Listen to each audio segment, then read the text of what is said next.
Good afternoon mga ka-YT. Nandito tayo para mag-update ng presyo sa grocery. Kagaya nito, kung tingnan natin kung saan aabot ang 1,000 natin. 1,000 ang budget natin. Ang Lucky Me Pancit Canton ay nasa 18 pesos and 50 centavos. Homey Beef nasa 8.90 pesos and 90 centavos. Crispy Fry 16 pesos and 50 centavos.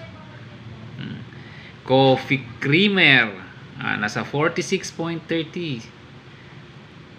Nescafe Black 40.20, yung malit lang ito. Yung Maling is 118.90 bawat can. Yung Saba is 48.20. Yung Sardinas nasa 18.20. Tomato sauce 17. Siyempre maglalaba ng surf powder 39 pesos. Surf Downy 39 pesos.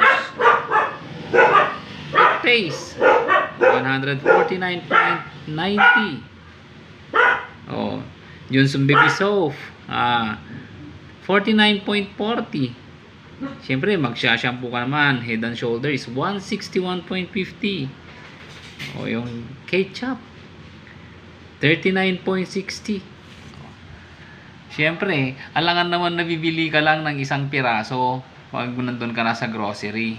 Didadagdagan mo pa. Kaya yung budget mo, madadagdagan din.